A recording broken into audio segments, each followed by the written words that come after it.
नमस्कार, प्रणाम। हमारे इस दिव्य ज्ञान चैनल में आप सभी का स्वागत है। यदि आप हमारे इस चैनल में नए हैं तो कृपया इस चैनल को सब्सक्राइब करके घंटी जरूर दबा लीजिएगा, ताकि घर बैठे आप आसानी से हमारा हर वीडियो देख सकें। ठीक है, चलिए आज जो है हम वीडियो लेकर के आए हैं, इसमें बतलाने जा रहे हैं कि जो है ज़्यादा पूजा पाठ करने वाला व्यक्ति जो है आखिर दुखी एवं परेशान क्यों रहता है। यह क्वेश्चन जो है हमसे पहले कई लोग किया हुआ था, उन लोगों को मैं आंसर भी दिया था। ठीक है, आखिर भक्त परेशान क्यों हो जाते हैं, पूजा पाठ करने वाले लोग ज्यादा परेशानी में क्यों पड़ जाते हैं, इसी के विषय में हम आप लोगों को विस्तार से बतलाने जा रहे हैं। ये वीडियो बहुत ही महत्वपूर्ण है, आपके जिंदगी के लिए बहुत अच्छा इसमें नॉलेज मिलने वाला है, बहुत अच्छा जानकारी मैं आप लोगों को देने वाला हूं, इसलिए वीडियो को तो आप बिल्कुल मिस नहीं कीजिएगा। ये जानकारी जो है बहुत दुर्लभ है, बहुत मुश्किल से आपको ये जानकारी मिलता है। आज मैं वैसा दुर्लभ जानकारी आप लोगों को देने जा रहा कि आखिर जो है पूजा पाठ करने वाले व्यक्ति परेशानी में क्यों पड़ जाते हैं, दुखी क्यों रहते हैं। चलिए सीधा हम आगे बढ़ते हैं, इसके विषय में आप लोगों को बतलाने जा रहे हैं। देखिए होता क्या है, जैसे मान लीजिए कि आप पूजा पाठ कर रहे हैं नियमित रूप से। अब जैसे कुछ लोग हनुमान चालीसा का अपना पाठ करते हैं, चलिए पहले हनुमान चालीसा पे बतला देता हूँ, फिर और पूजा पाठ के बारे में भी आप लोगों को मैं बतलाऊंगा। तो देखिए होता क्या है कि पहला नंबर हनुमान चालीसा का तो सिस्टम ये है कि जो भी व्यक्ति हनुमान जी का पूजन करते हैं, जो व्यक्ति हनुमान चालीसा का पाठ वगैरह करते हैं, पूजन करते हैं, उन लोगों को जो है हनुमान जी के भक्त को जो है हमेशा शुद्धता का भी ख्याल रखना चाहिए। ठीक है, कई लोग क्या करते हैं, सुबह में शुद्ध पवित्र होकर के हनुमान चालीसा पढ़ लिए, लेकिन दिन में कहीं अशुद्ध अवस्था में है, बस वैसे हनुमान चालीसा मन ही मन पढ़ना शुरू कर दिए, ये गलती करने लग जाते हैं।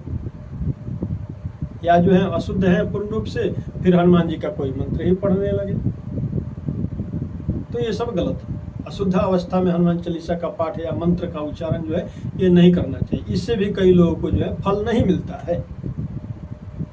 और एक और कारण ये होता है, और दूसरा कारण ये है कि आप हनुमान चालीसा पढ़ते हैं, शिव चालीसा पढ़ते हैं, राम चालीसा पढ़े, विष्णु चालीसा पढ़े, नवग्रह चालीसा पढ़े, जो भी चालीसा आप पढ़ते हैं, या सिर्फ चालीसा नहीं पढ़ते हैं, सिर्फ पूजा पाठ करते हैं, फिर भी आप परेशान रहते हैं।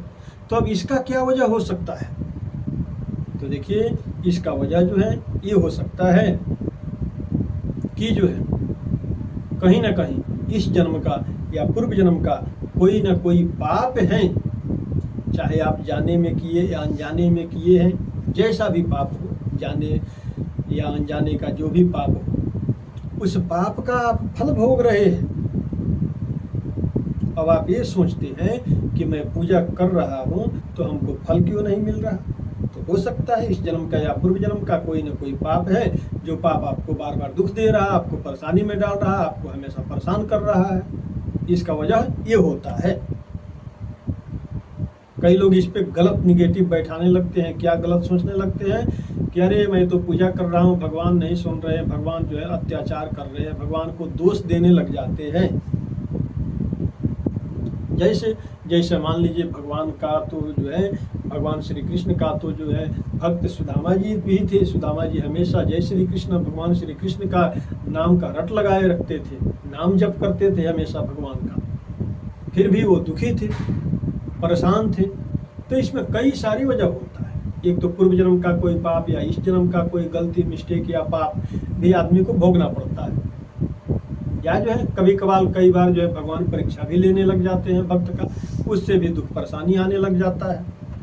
और कभी कभार तो दुख परेशानी इसलिए भी आ जाता है कि जो है जैसे मान लीजिए कि पाप आपकी ज़िंदगी में बहुत ज़्यादा है, इस जन्म का पाप हो या पिछले जन्म का, बहुत ज़्यादा कुछ पाप आप कर दिए हैं, और आप पूजा पाठ पूरे भक्ति भावना से आप कर रहे हैं, मन से कर रहे हैं, फिर भी दुख परेशानी आपका पीछा नहीं छोड़ रहा। तो वैसे सिचुएशन में, वैसे स्थिति में भगवान क्या करते हैं, भगवान सोचते हैं कि चलो भाई भक्त तो मेरा ही है, मेरे पे विश्वास लगाए बैठा है, मेरे भरोसे रह रहा, मेरा पूजा स्तवन जो है कर रहा, स्तवन कर रहा, पूजा पाठ मेरा कर रहा, इसका पाप जो है काट देना चाहिए जल्दी, कि जल्दी सुखी हो जाए। तो भगवान क्या करते हैं, उस पाप का रेशियो थोड़ा बढ़ा देते हैं, यानी आपकी जिंदगी में दुख जो है बढ़ने लगेगा। पाप भगवान क्या करेंगे, पाप को जल्दी जल्दी भेजेंगे, बोलेंगे चल जल्दी जल्दी जो है अपना काम कर, क्योंकि ये मेरे शरण में आया है, इसको कुछ देना है, इसके लिए कुछ करना है। तो पाप क्या होगा, अब दुख बन करके आपकी जिंदगी में फटाफट आने लगेगा तेजी से। वैसे भी सिचुएशन में भक्त दुखी हो जाता है, परेशान हो जाता है, कभी कभार भगवान पे ही संदेह करने लग जाता है, ऐसे भी होता है। तो इसलिए जो है भक्त को घबराना नहीं चाहिए, भगवान पे थोड़ा सा विश्वास तो कुछ बना करके रखे रहना चाहिए। कई लोग बिल्कुल विश्वास ही उठा देते हैं कि अरे भगवान तो मेरे सुने ही नहीं, भगवान तो मेरे लिए कुछ किए ही नहीं, भगवान तो मेरे साथ धर्म कर रहे हैं, भगवान मेरे साथ जो है पाप कर रहे हैं, भगवान जो है मेरे साथ छल कर रहे हैं। इस तरह से भी कुछ लोग सोचने लग जाते हैं। तो ये गलत है ऐसा सोचना। जो सोचते हैं उन लोगों को मैं समझा रहा हूँ ये बात, इस तरह से सोचना गलत है। भगवान बोलते हैं कि फटाफट जल्दी जल्दी तेजी से पाप को बोलते हैं तो फटाफट जा, जो करना है कर, मेरा भक्त है। परंतु पाप को भी समझाते हैं, ध्यान रखना मेरा भक्त है, ज़्यादा परेशान किया तो फिर देख लेना। भगवान उसको भी समझा देते हैं, पाप को भी। फिर पाप तेजी से आने लगता है, दुख बन करके, मुसीबत बन करके, संकट बन करके, रोग के रूप में आने लगता है। भक्त परेशान हो जाता है बिल्कुल।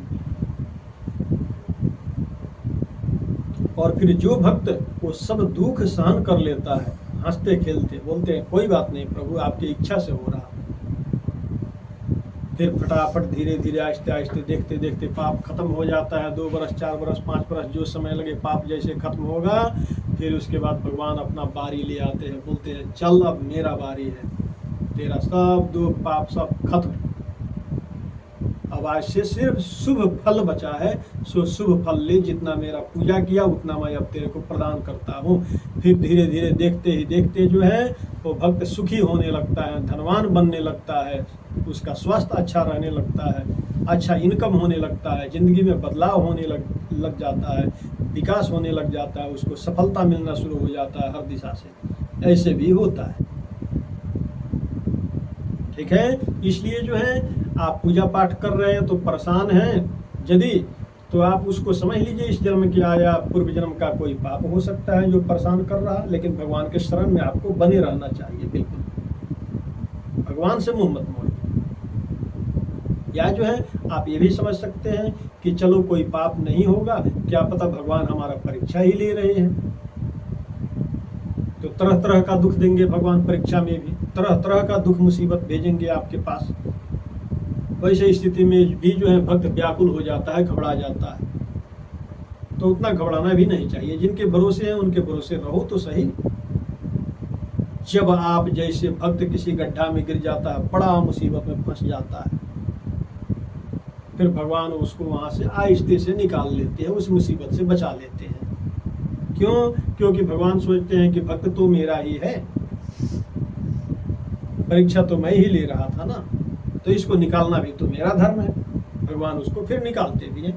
तो कई लोगों के साथ जिंदगी में ऐसा भी होता है, हमसे बोलते हैं गुरु जी मैं पूजा पाठ करता हूँ, बहुत परेशान रहता हूँ, बहुत परेशान रहता हूँ और मुसीबत में फंस जाता हूँ, बहुत बड़े बड़ी मुसीबत संकट आते रहते हैं ज़िंदगी में। तो मैं पूछता हूँ, जब मुसीबत में आप फंसते हैं, संकट में घिर जाते हैं, तो फिर आप उसमें से निकलते हैं कि उसी में रहते हैं?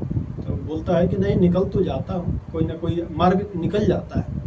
मैं बोला वही जो मार्ग निकल जाता है, वही मार्ग निकालने वाले श्री हरि है, भगवान है, जो आपको मुसीबत से निकाल लेते हैं। क्यों निकाल लेते हैं? क्योंकि सोचते हैं कि ये मेरा भक्त है, इसलिए आपको निकाल लेते हैं, मेरे भरोसे है, मेरे पे इसको विश्वास है, इसलिए आपको निकाल लेते हैं उस मुसीबत से, उस परेशानी से आपको बचा लेते हैं। जैसे छोटा बच्चा जो है, छोटा बच्चा को पता नहीं होता है ना कहाँ आग है कहाँ पानी है, जा करके जो है दौड़ करके जाएगा। अब आग का कोई चिंगारी देखेगा, छोटा बच्चा दौड़ करके जाएगा उसको पकड़ने के लिए, है ना। तब तक कहीं बच्चे के पिता का नज़र पड़ गया अपने बच्चे पे, अरे ये तो आग पकड़ने जा रहा, फिर वहाँ से उसको जैसे तैसे बचा लेंगे, उसका रास्ता चेंज कर देंगे या उठा करके उसको इधर रख देंगे, है ना। उसी तरह से भी भगवान भी अपने भक्तों के साथ करते हैं। जब आप मुसीबत में फंसने जाते हैं तो वहाँ से वो बचा लेते हैं। कभी कभार फंसने से पहले बचा लेते हैं, कभी कभार बिल्कुल फंस जाता है तब जा करके उसको बचाते हैं, लेकिन बचाते जरूर है। जब बोला जाता है ना, भगवान के घर में देर है पर अंधेर नहीं होता है।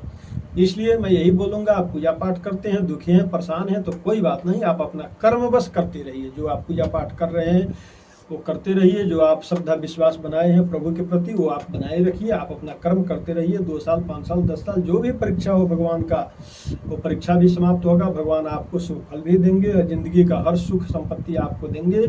या कोई जो है पाप है तो पाप भी आपका प्रभु की कृपा से जल्दी कट जाएगा और बहुत जल्द प्रभु की कृपा से आप सुखी हो जाएंगे। इसलिए कृपया घबराए नहीं, बेचैन न हो। आप जो जिस रास्ते से चल रहे हैं उस रास्ते से आप चलते रहिए। भगवान का पूजन पाठ हमेशा करते रहिए, भजन कीर्तन करते रहिए, भगवान पे अस्थायी विश्वास हमेशा बना करके रखे रहिए। भगवान के घर में आप नोट करके ये बात रखिएगा कि देर हो जाता है पर अंधेर बिल्कुल नहीं होता, आपका झोली जरूर भरेगा। ठीक है, तो चलिए, इसमें मैं आप लोगों को बतलाया हूँ कि पूजा पाठ करने वाले दुखी परेशान में क्यों पड़ जाते हैं, और ये देखने के बाद आप लोगों को पता भी चल गया होगा। ठीक है, चलिए, हमें उम्मीद है कि वीडियो आप लोगों को पसंद आया होगा। वीडियो पसंद आया हो और यदि आप हमारे इस दिव्य ज्ञान चैनल में नए हैं तो कृपया इस चैनल को सब्सक्राइब करके घंटी जरूर दबा लीजिएगा, ताकि घर बैठे आप आसानी से हमारा हर वीडियो देख सके। वीडियो पसंद आया हो तो लाइक कीजिएगा, शेयर कीजिएगा, कमेंट बॉक्स में जय श्री राम, जय हनुमान जी महाराज की जरूर लिखिएगा। चलिए, हमको विदा दीजिए। जय जय श्री राधे। सबका मंगलमय हो, सबका कल्याण हो।